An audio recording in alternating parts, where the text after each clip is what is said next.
Crecimos escuchando a nuestros padres o abuelos hablar sobre supersticiones basadas en acciones obvias que hacemos.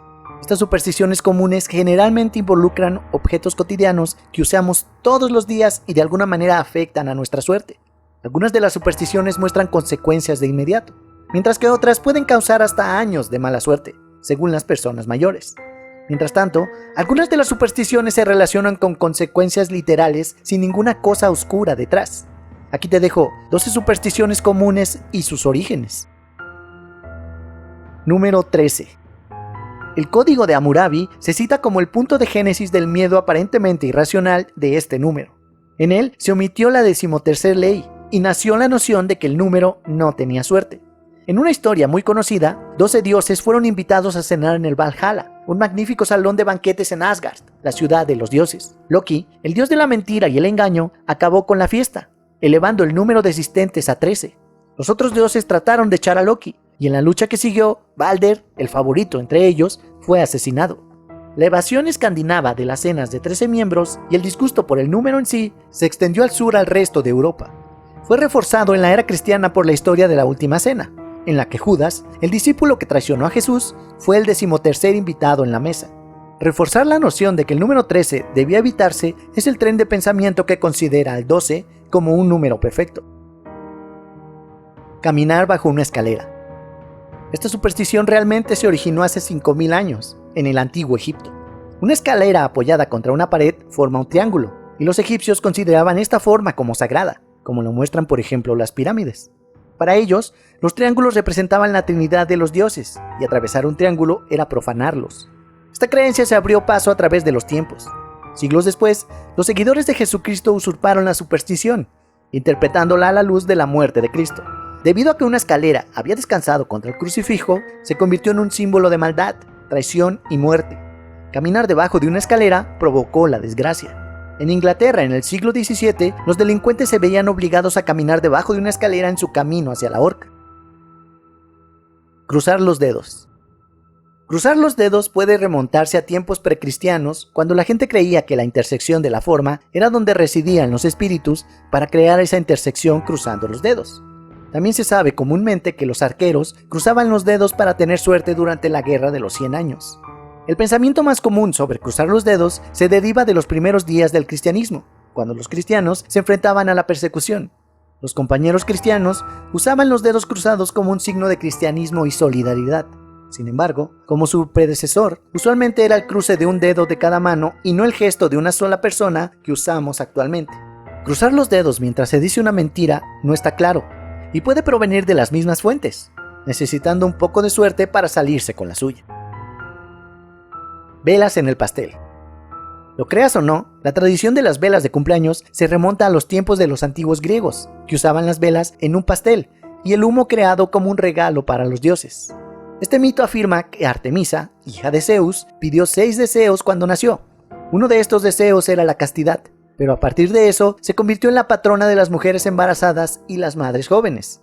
En un homenaje a esta diosa mientras vigilaba a las jóvenes madres, se harían pasteles de luna y se agregarían velas encendidas a la parte superior. Estos pasteles fueron presentados a la diosa en su cumpleaños, que era el 7º día de Targelion. La cereza del pastel, por así decirlo, de nuestra tradición moderna de apagarlas de una sola vez, proviene de la práctica de apagar las velas del pastel de luna de una sola vez, enviando la mayor cantidad de humo y haciendo un homenaje a la diosa adorada. Tocar madera. ¿Qué haces si dices algo en voz alta que quieres que se haga realidad? Tocas madera. Es extraño, pero de todas las supersticiones en esta lista, esta es una de las que todavía se hace más comúnmente por reflejo. La razón por la que la gente toca madera proviene de la creencia pagana de que los buenos espíritus vivían en los árboles. Para obtener algo que deseas, pedir protección o mostrar gratitud, debías tocar el árbol para comunicarte con el espíritu. Por otro lado, algunas personas creían que tocabas madera para alejar a los malos espíritus. Los cristianos vieron la madera como un símbolo de la cruz de Cristo. Otras personas argumentan que la superstición se remonta a un juego infantil del siglo XIX, donde los niños tocaban madera, ya sea de una casa, puerta o árbol, para evitar ser atrapados. Abrir paraguas en interiores. Aunque algunos historiadores rastrean tentativamente esta creencia hasta los tiempos del Antiguo Egipto, las supersticiones que rodeaban las sombrillas de los faraones eran en realidad bastante diferentes y probablemente no guardaban relación con la de hoy en día sobre la lluvia. La mayoría de los historiadores piensa que la advertencia contra el despliegue de paraguas en el interior se originó mucho más recientemente, en la Inglaterra victoriana.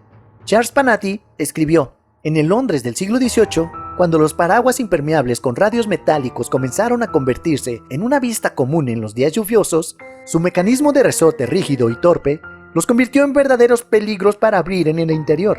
Un paraguas rígidamente radiado, abriéndose repentinamente en una habitación pequeña, podría herir gravemente a un adulto o a un niño, o romper un objeto frágil.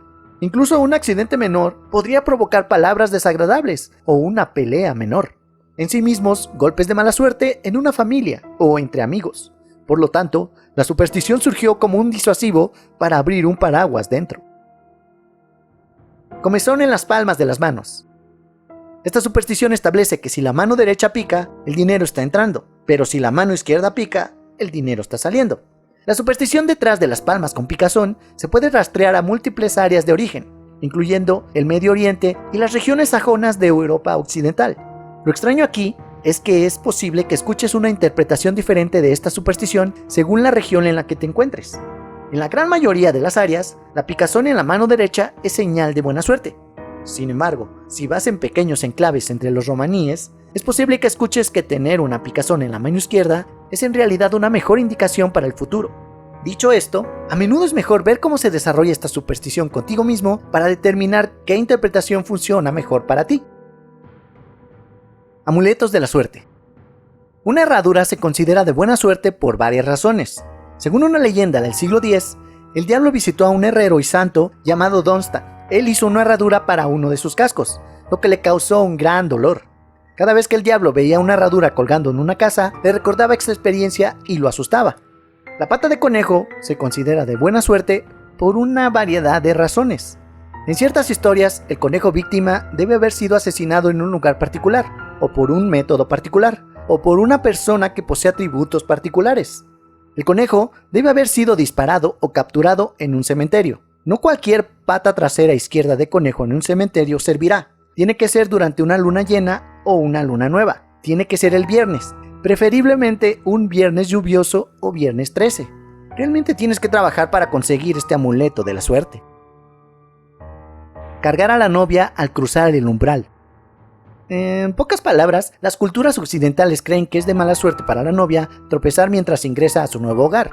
Y para evitar que esto suceda, el novio debe llevarla desde la entrada al interior de la casa. Eso no es todo. ¿Alguna vez has notado por qué los novios dejan la celebración de la boda antes que los demás? Resulta que las bodas en los viejos tiempos a veces eran seguidas de secuestros. Es por eso que siempre hay padrinos en las bodas, para proteger a la novia. Y los recién casados tienen que irse primero. La Europa medieval creía que al cargarla y llevarla a su casa, el novio proporcionaba una coartada para la castidad de su esposa. Además, llevar a la novia a la casa demostró ser una buena manera de evitar una mala suerte por completo. El miedo a tropezar parece tener sus raíces en la antigua cultura romana con una creencia muy similar. Gatos negros. Muchas culturas coinciden que los gatos negros son presagios poderosos, pero ¿significan bien o mal? Los antiguos egipcios veneraban a todos los gatos, negros y de cualquier otro color. Y fue ahí donde comenzó la creencia de que un gato negro que se cruza en tu camino trae buena suerte. Su reputación positiva se vuelve a registrar mucho más tarde, a principios del siglo XVII en Inglaterra. El rey Carlos I mantuvo un gato negro como mascota. Tras su muerte, se dice que lamentó que su suerte se hubiera ido. La supuesta verdad de la superstición se reforzó cuando fue arrestado al día siguiente y acusado de alta traición. Durante la Edad Media, las personas en muchas otras partes de Europa tenían una creencia bastante opuesta. Pensaban que los gatos negros eran los familiares o compañeros de las brujas, o incluso las brujas disfrazadas, y que un gato negro que se cruza en tu camino era una señal de mala suerte, una señal de que el diablo te estaba mirando. Esta parece haber sido la creencia dominante de los peregrinos cuando vinieron a América, tal vez explicando la fuerte asociación entre los gatos negros y la brujería que existe en Estados Unidos hasta nuestros días. Espejos rotos. En la antigua Grecia era común que las personas consultaran a videntes de espejo, quienes les decían su fortuna analizando sus reflejos. Como el historiador Milton Goldsmith explicó en su libro, la adivinación se realizaba por medio de agua y un espejo. Esto se llamó catoptromancia. El espejo se sumergía en el agua, y se pedía a una persona enferma que lo mirara. Si su imagen parecía distorsionada, era probable que muriera. Si estaba clara, viviría. En el siglo I después de Cristo, los romanos añadieron una advertencia a esta superstición. En ese momento se creía que la salud de las personas cambiaba en ciclos de 7 años. Por lo tanto, una imagen distorsionada como resultado de un espejo roto significaba 7 años de mala salud y desgracia, en lugar de la muerte absoluta. Tirar la sal. Derramar sal se ha considerado desafortunado durante miles de años. Alrededor del 3500 a.C., los antiguos sumerios comenzaron a anular la mala suerte de la sal derramada arrojándola sobre sus hombros izquierdos. Este ritual se extendió a los egipcios, los asirios y más tarde a los griegos. La superstición, en última instancia, refleja la cantidad de personas que apreciaban y aún valoran la sal como condimento para la comida. La etimología de la palabra salario muestra cuánto lo valoramos. Según Panati, el escritor romano Petronio, en el Satiricón, originó la frase "no vale su sal" como una forma de humillación para los soldados romanos, a quienes se les otorgaron asignaciones especiales para las raciones de sal, llamadas salarium, dinero de sal, siendo este el origen de nuestra palabra salario. ¿Cuántas de estas no conocías? Déjamelo saber abajo en los comentarios. Eso es todo, amigos. Si el video te gustó, compártelo, suscríbete al canal y dale a la campanita para que te notifique cada vez que salga un video nuevo.